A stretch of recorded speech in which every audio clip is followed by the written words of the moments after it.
Chris here, and welcome to my channel. For today's 5 on Friday, I'm going to be doing my 5-star prediction round 4 wrap-up.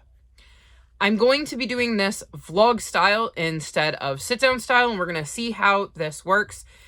If you're seeing this, then I actually went through with it and didn't film a sit-down. If not, then I guess it doesn't matter because, well, you're not watching it. So, I have officially started my first 5-star prediction of this round, and that is This Tenderland by William Kent Kruger. And in this book, we're following orphans, Odie, I think his name is Odie, yeah? Yeah. Odie and Albert O'Banion. And they are at, like, this Indian school. Because this is set in the summer of 1932. And yes, they're at the Lincoln Indian Training School.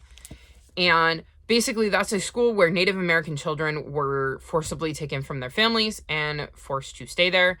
And Albert and Odie's parents die, and they end up there. And then a tragedy happens, which causes Albert and Odie to go on the run with a mute Sioux boy named Muse and a heartbroken little girl named Emmy. And we're kind of following their journey as they're on the run, as they've taken off from this school that they were just miserable at. I'm on page 155, and I am really, really enjoying this. I don't think, based on where I'm at, that it's going to get 5 stars. But I do think it's going to be in 4-star territory and possibly high 4-star territory. I just get the feeling it's not going to have that extra oomph to get it to a 5-star, but we'll see. I really enjoy the way the story is being told, with Odie being our central character out of these 4 children. And it is interesting to see how he is viewing everything and getting to have his thought process behind the choices that he is choosing to make. I am very curious to see where this is going to end up and if they manage to continue to evade capture. I know it says over the course of one unforgettable summer. So I'm wondering if it only lasts for the summer. Like, I'm very curious to see what happens after this summer. So I think I will be reading more of this tonight and seeing how much more of it I can get through, though I don't plan to finish it because, again, it's like close to 450 pages, and I'm only on page 155. So I don't see myself reading another 300 pages tonight. So I guess I'll just have to accept that this will be a book I finish tomorrow. But I definitely can see myself finishing it tomorrow if I have time to sit down and read, because I'm really, really enjoying this, and I'm curious to see what happens. So feeling 4 stars, not 5 stars, but you never know. I have been surprised before. Sometimes how a book wraps up can make all the difference in the world. So we will see where this goes, and I will check back in with you when I have more to say. So it is Tuesday, March 1st, and I have some updates for you. I finished This Tenderland by William Kent Kruger, and in this book we're following Odie, his brother Albert, a mute Sioux boy named Mose, and a little girl named Emmy, who run away from, like, an Indian training school, like, where kids were taken and separated from their parents, and they weren't allowed to speak their own language, and they had all of the, like, things that really reflected their culture kind of taken away from them. And this one is just an awful place to live. And Odie and Albert are there because they're orphans, and they end up deciding to flee and try to run away from this school and find a better life for themselves, even if they have to live as, you know, runaways for the rest of their life. And I think I'm landing on 3 stars. This book was a lot different than I thought it was. There was a giant lull in the middle where they met up with some people, and I didn't enjoy that part of the story and the elements that came out of that part of the story. And I can't really say what that is because that would be a spoiler, but it started out where I really thought this had a good shot at 5 stars, and then it hit that point and I knew there was no way. Like, I set it down for days and just did not care if I picked it back up. I mostly am giving this 3 stars for the beginning. and the relationships between these four characters, because I did really enjoy the kind of found family aspect that these four kids had. But I don't know, it's just, there were things that just really, really didn't click for me. And like I said, I put it down and I did not care whether I picked it back up. I mean, I did, but I kind of had to force myself to do it. So 3 stars, not the best book I've read, but also not the worst. I have also started Razorblade Tears. So in this book, we're following 2 fathers who are out to get revenge after their kids are murdered. And I went into this not expecting it to be set up like this. So I'm about 80 pages in. It just started differently than I thought I would. I think I had it in my head that somehow these 2 guys knew each other and their sons were separately murdered and they set out to get revenge, and that's not the case. So these 2 are the parents of a married couple who end up getting murdered, and they've never had any occasion to meet one another, and both of them had rough relationships with their sons. So our 2 main characters are Ike and Buddy Lee. And I went into it thinking that Ike and Buddy Lee were friends, and Ike's son was murdered and Buddy Lee's son was murdered, and they decided that they were going to get revenge, or they somehow separately had their sons murdered and ended up realizing that maybe like it was a serial killer or something and teaming up to find the serial killer that killed their sons. I did not realize that the sons were going to be a married couple who end up getting murdered. So that definitely threw me for a loop. And so the tone and the way this book is being told so far is a lot different than I anticipated. I don't know that it's going to get 5 stars, but that definitely could change because I'm only like 80 pages in. So I've got a ways to go on this, but I'm very interested to see what happens and how this book plays out, and to find out who killed their sons and why. So I'm definitely invested in this story, so we'll see how it goes. So it is March 7th, and I thought I would check in. I have made some progress with Razorblade Tears. I'm now on page 152. I don't think this book is getting 5 stars. It is way, way different than I expected it to be, and I'm not particularly enjoying how the story is being told. I don't know if I've mentioned it, but we're following these 2 dads whose gay sons have been murdered. And they weren't exactly nice to their sons. They both had issues with their sons being gay. And so they're struggling with the fact that they don't ever get to make amends with their sons. And they decide that they're going to track down whoever killed their sons and get some revenge. And it's just taken a lot of turns that I wasn't expecting, and I'm not particularly enjoying it.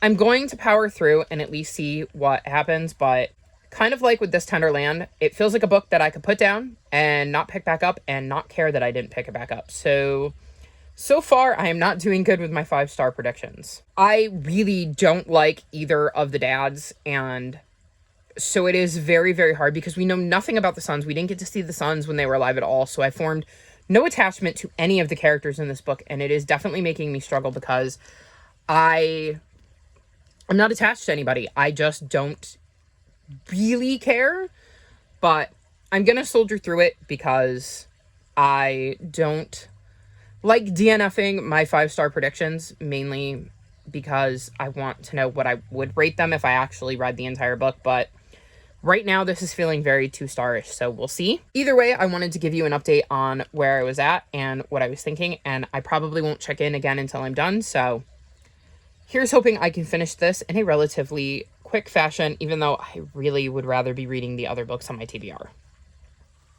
So it's March 28th, and I thought I would check in as I have another update. And I have finished Razorblade Tears, and I'm giving this book 1 star. I didn't enjoy it. Not even kind of, sort of.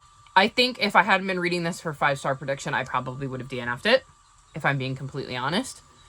I did not find either of our main characters likable. So, just to recap, this is about 2 fathers whose sons were murdered, and they set out to avenge their sons' deaths, essentially. And you learn that their sons were gay. One was black, one was white, just like their fathers. And their fathers were both jerks to them. Just complete and utter homophobic jerks. And they both feel guilty about that after their sons' deaths. and are trying to assuage some of that guilt by finding their son's murderers. And I did not find either of these characters to be likable. I really, really didn't. I felt no sympathy for them and the choices that they made.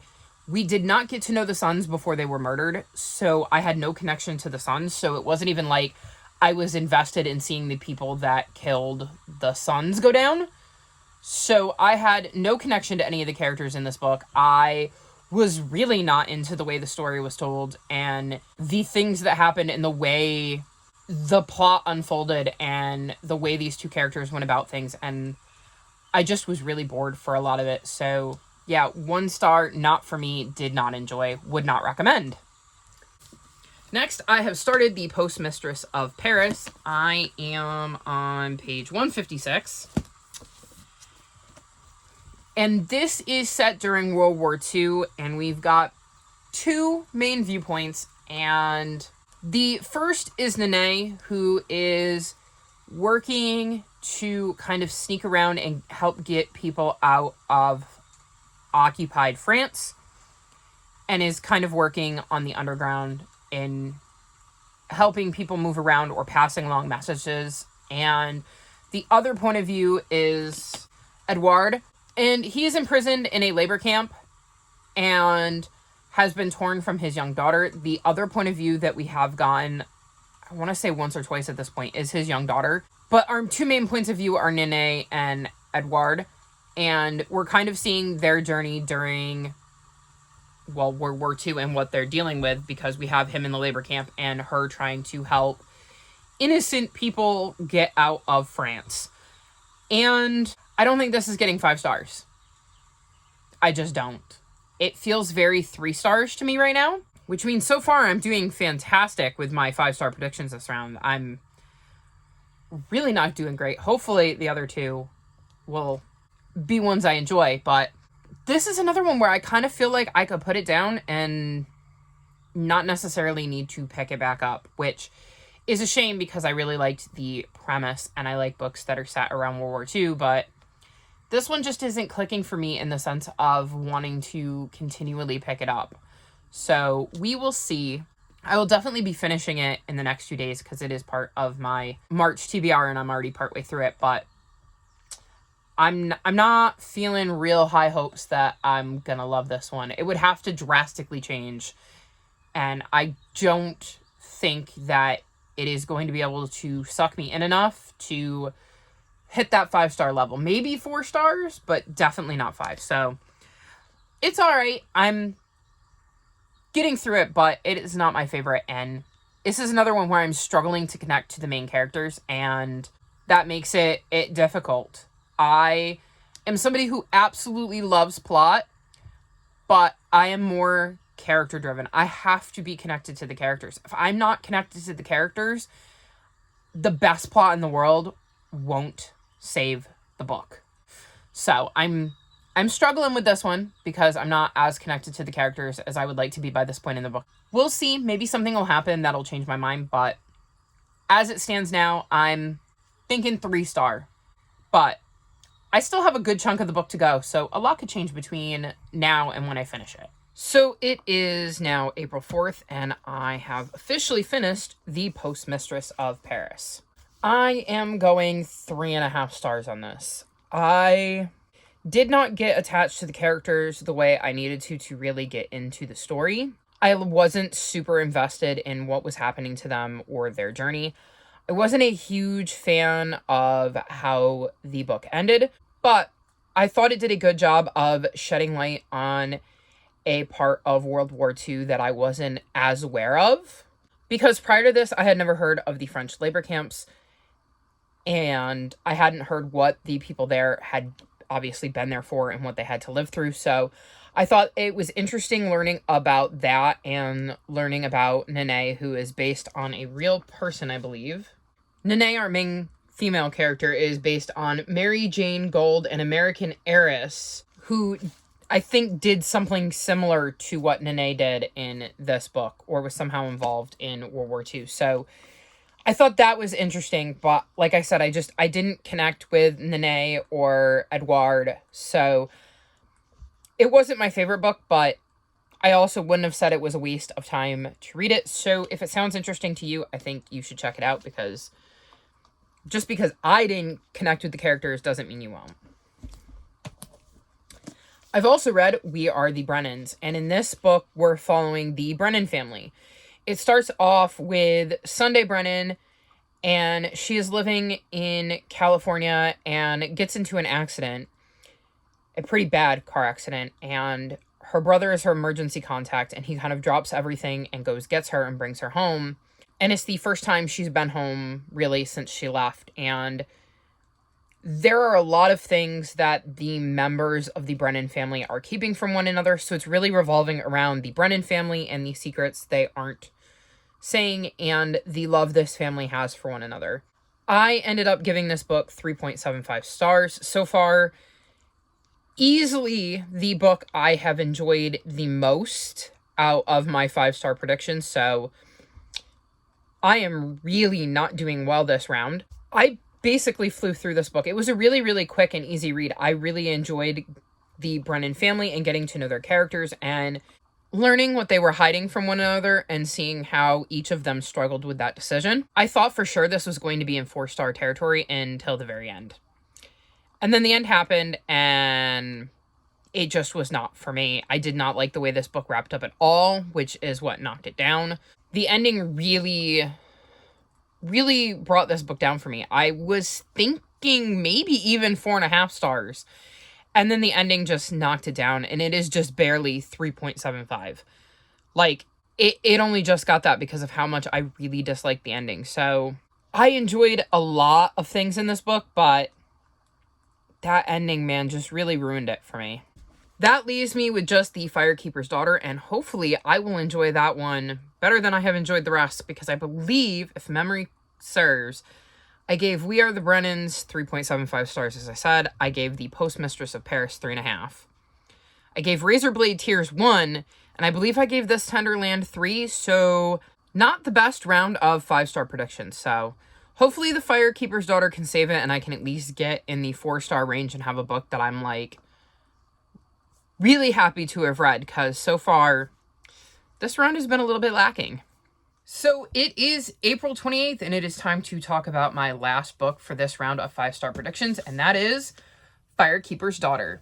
So in this book, we're following 18-year-old Donis, and she is getting ready to go to college and is prepping for that with her best friend, Lily. She has recently suffered some losses. Her uncle died in what looked to be a drug relapse, and her grandmother has had a stroke, leaving her in a, nursing facility, and she's just not the grandmother that Donis knows anymore, and Donis is really struggling with that. And she's kind of putting her dreams on hold because she wants to protect her mom and take care of her, given that her mom is dealing with all of this as well. There is an upside to this. She gets to meet her brother Levi's new hockey teammate, Jamie. Things seem to be going great until she witnesses a murder and gets shoved into an FBI investigation. And reluctantly, she goes undercover to try to help the FBI figure out what is going on with the drugs that have found their way into the Ojibwe nation she's a part of. So I gave this book 4.5 stars. It is by far easily my favorite book I read this round of my 5-star predictions. Once I picked this up, I really, really didn't want to stop. I really enjoyed getting to see Donis struggle with everything that was going on. Her entire world had been turned upside down with the need to protect and take care of her mom after the death of her uncle and her grandmother's stroke. Then this murder happens, and she finds out about this FBI investigation, and it continues to change everything in her life. And you really get to see Donis struggle with all of this and struggle with her place in the Ojibwe tribe that she's a part of, because her mom isn't Ojibwe, only her dad was, and there's a whole complicated backstory, but she really struggles with trying to fit in and feeling like she didn't. So she'd been looking forward to college because it meant she could get away and have a fresh start where nobody kind of knew her history and her past. And she really does sacrifice all of that for the good of her mom, and then later for the good of her community and her tribe, because she's trying to help investigate what is going on and balance I'm doing this because I know it's what's best for my people, but I don't necessarily trust the cops. So trying to balance how she can help without harming is a fascinating journey. I'm so glad I waited for the audiobook because, one, the audiobook is phenomenal, but two, there is a lot of unfamiliar Ojibwe terms. So it was really nice to have somebody else pronouncing them for me so that I wasn't butchering them in my head. This was such a quick and easy read. I mean, it's a pretty thick book, but I flew through it, and it wasn't quite 5 stars. It was still missing that something that would put it over the edge, but I really, really enjoyed it, and I would highly recommend it. Okay, so that means I'm done with this round of 5-star predictions, and now for my final ratings, my definite sure final ratings. And a reminder, I read This Tenderland by William Kent Kruger, and I gave this book 3 stars. I read Razorblade Tears by S.A. Cosby, and I gave this book 1 star. I absolutely hated it. I read The Mistress of Paris by Meg Waite Clayton, and I gave this book 3.5 stars. I read We Are the Brennanns by Tracy Lang, and I gave this book 3.75 stars. And lastly, I read Firekeepers Daughter by Angeline Booley, and I gave this book 4.5 stars. So not my best round of 5-star predictions.